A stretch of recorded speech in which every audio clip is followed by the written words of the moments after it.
There is a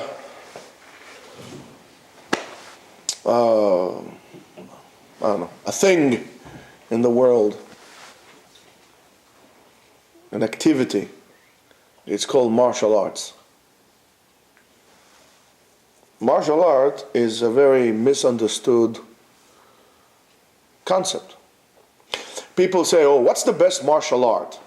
You know, Brazilian Jiu-Jitsu, Kendo, Karate, Aikido, Chena, So first of all, there's no such thing. There are some things are more effective than others, in certain situations and so on and so forth.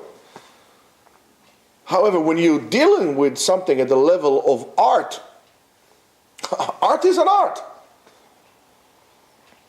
What's on a higher level of artistic creation? Poetry or painting? That's art. That's art, Sculpture or I don't know what. A bouquet arranging. Everything it's different. What's better? There's no such thing. So what's better? Okinawan karate, Goju Ryo, or Chinese, Korean Hapkido? Nothing. That's good. That's good. You're doing it on an art level. But there's something common to all martial arts which is very interesting to understand, is becoming aware of your center of gravity, of the center of gravity to your body, your core, your center of balance of your body. A person needs to be aware of that. Why? If your center of balance is off-centered, you're going to fall. You're going to lose balance. For example, in Tai Chi, right? When they do the soft thing. So, how does Tai Chi works? It's not that, if comes a guy, let's argument's sake, I'm not, but let's say I'm 150 pounds, and comes a guy who's 350 pounds, he pushes me. It doesn't make a difference how strong I am. Mass speaks. He's 350 pounds, I'm 150 pounds. Who can push who? He can push me as much as I could be Bruce Lee. He'll push me. There's not a problem. He'll pick me up and push me. Right? So how is it that a person like this of 150 pounds can overcome a force of somebody of 350 pounds? It's something very simple. You become aware of your center of balance, and when he comes to push you, you rotate on the center of balance, and you're not there. So the more he pushes you, the further he would fly. Knowing your center of balance is very important. You understand what I'm saying? So let's say, for example, I'm coming to push you, right? And you're standing right in front of me, let's say, right in front of me. So I'm coming to push you, and all you do, instead of going like this, you turn to the side, right? I was here, you're coming to push me, okay? You're coming to push me, right? So, you're strong. So now, you're about to push me. As you're about to push me, I simply turn. That's it, that much. What will happen to you? You will go forward, because you are not aware of your center of balance, you're aware of your power. It's very simple. To us, as Jews, now, you should know, lehavdil. I'm not saying, whatever. But we're talking about concepts, so let's not get into, you're comparing Judaism to this. No, don't be primitive. We're not talking about that. We're talking about concepts and ideas that we could improve ourselves to become a Jew. We forgot what it is to become a Jew. Judaism is a way of life. As we spoke about it last night. Last night we said that Parashat Kedoshim, since it enfolds itself, the Ten Commandments, but in a different order and so on and so forth, validates Matan Torah and turns Judaism from a set of laws to a way of life. Because it says Kedoshim Tihiyu. Tihiyu means you would be all the time. It's a way of life. So therefore all your actions should be Kadosh. How do I know if my actions are kadosh or not? I found the center of gravity or the center of balance in my body. This is kadosh. This is not kadosh. So I know that kadosh is right here. And what does the Rambam write in Halachot Kedusha in his section of holiness? Knowing the boundaries of the two most basic needs of a human. Multiplication.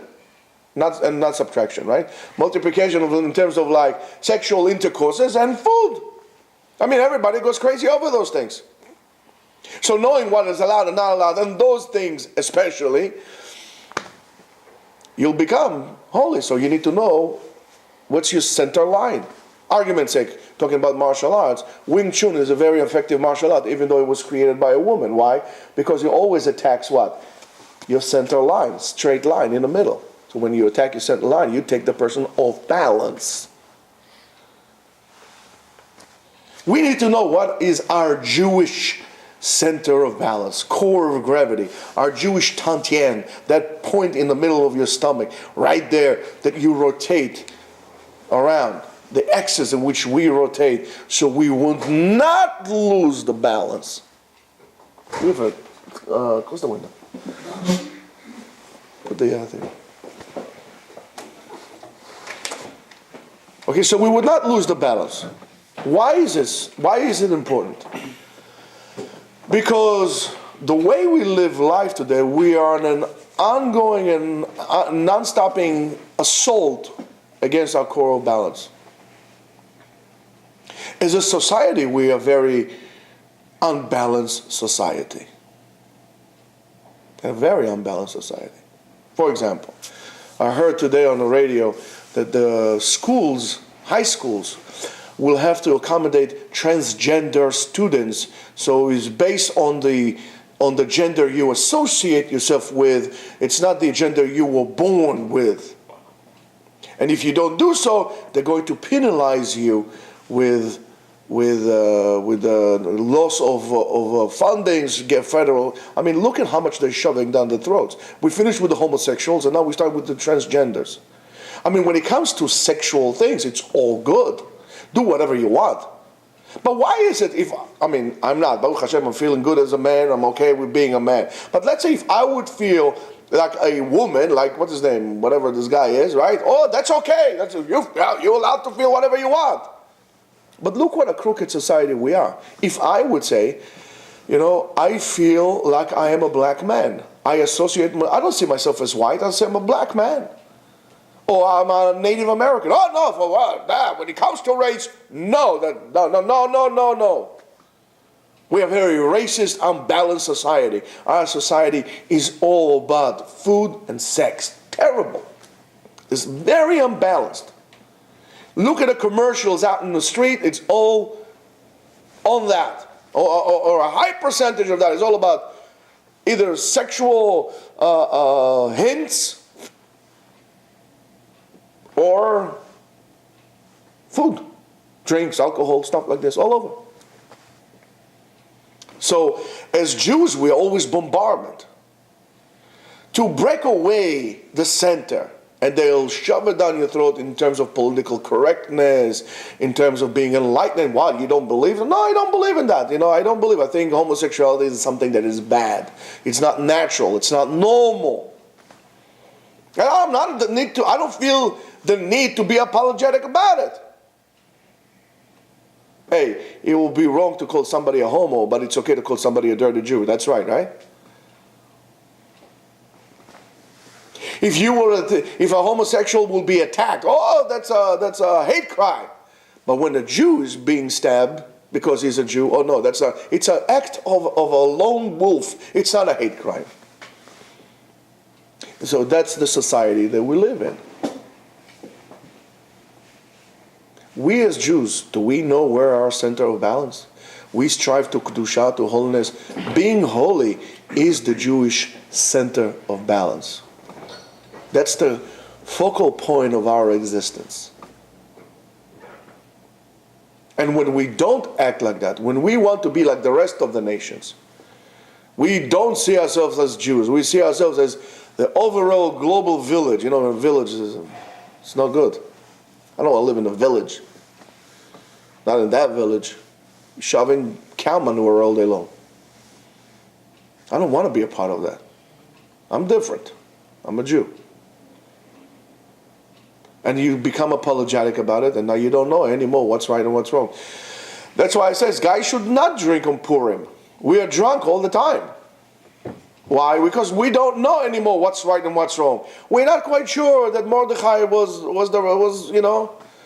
I read an article right before Purim, in an Israeli newspaper, and that actually portrays Mordechai as the wicked one. Why? Because Mordechai was shoving his Judaism in the face of everybody. He was sitting there, he was crying and moaning. And I said, this is like Nazi propaganda, but this is being in Israel. Recently, the Israeli, one of the chief deputy chief of staff said that he identified, on Yom HaShoah, that moron said, in Yom HaShoah, he said that he identified some processes happening in Israeli society that remind him of Nazi Germany. And I was about to tell him, yes, the left. I mean, who would dare to say such a thing?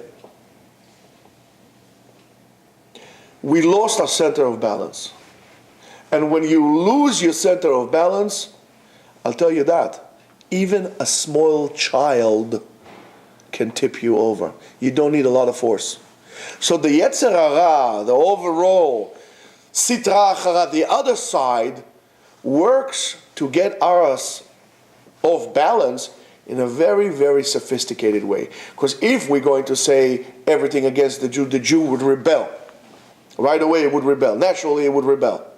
Like you told all the Seruvniks, in the 70s in Russia, can't go to Israel. Oh, they went to jail, they died, they starved. Even during the détente, when they spoke with Brezhnev and Kissinger, when they were talking about the right of the Jews to immigrate from Russia to Israel, right? Well, what happened? They came to Israel, they started eating pig. They forgot the Jews.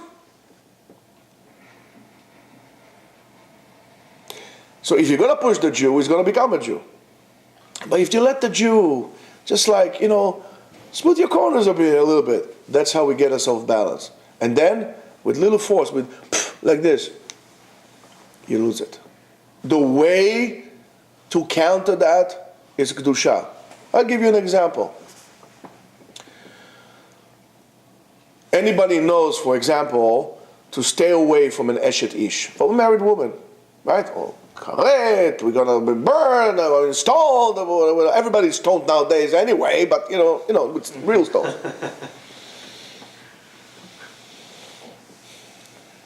But let me ask you a question. In the same Eshet Ish, married woman that will come to you, and she sticks their hands to you, would you shake her hand? I mean, she's the same Eshet Ish.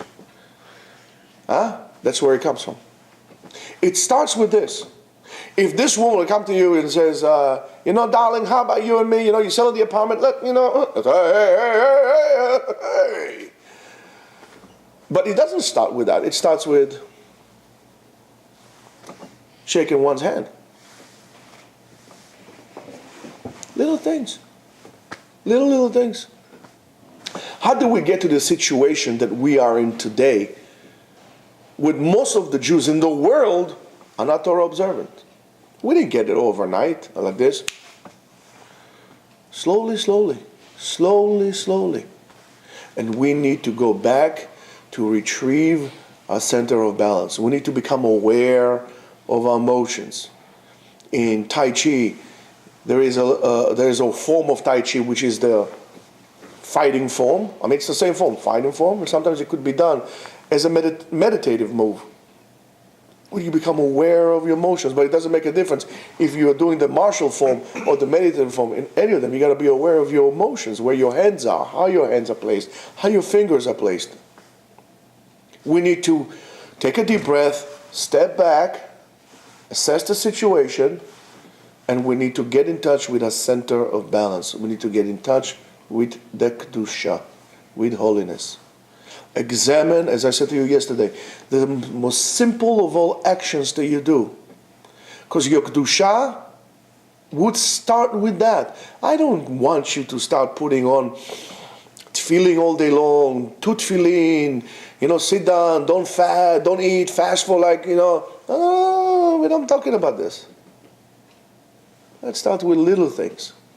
When you eat, say Birkat Hamazon appropriately. Say bracha appropriately.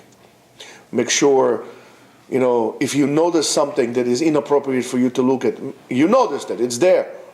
Make sure not to take a double dip, not to look again. Not to look for these things. Oh, where are they? Increase your holiness by little steps, by baby steps, one thing at a time. Have a little bit more kavanah when you put tefillin. Dedicated time to learn the Torah. There's going to be completely dedicated. Let's say you're in yeshiva. You're coming to learn yeshiva. Let's say for not a long time. You're coming to learn for 3 hours a day. Okay. No ma'af. Make sure that this thing is off. You're not a rabbi. You don't need to take calls. There's no emergencies for you. Turn it off. You're out of this world. If you were dead, can somebody call you and bother you? No. So when you're here, pretend you're dead. After all, you are experiencing Olam Haba when you're sitting down and learning freely. When you go to shul, enter with more respect. Behave with more respect. Don't talk. You enter a place that people act like this, you feel the kedusha right away. You go to a place when a shul is a social gathering, it's like the substitute of a pub, of a local pub, you feel it right away. You feel it right away. It's in the air, it's in the walls, it's saturated in. You go to a house when there is Torah, you feel it. Pay attention to what are you thinking at that moment. You enter a place, a new place. Just sit down and says, what am I thinking about now? If you're thinking about some halacha you learn, thinking about Rashi, you said, I really would like to learn a Mishnah. You know it's not a bad place. You go to a place, and it says, stock market, who's this lady putting the perfume in the Lezat Nashib? You know it's not a good place. You should get out of here, go somewhere else. You have it. You're just not aware of it. You're not aware also of your center of balance. And that's exactly what it is. So Rabotai, in order not to be toppled over and to be stampeded upon,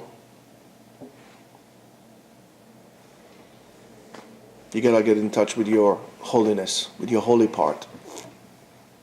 This is your job as a Jewish martial artist. This is the fight in which you'll have to do. It's either going to be a fight, but for you, you're going to turn it into an art. The art of holiness.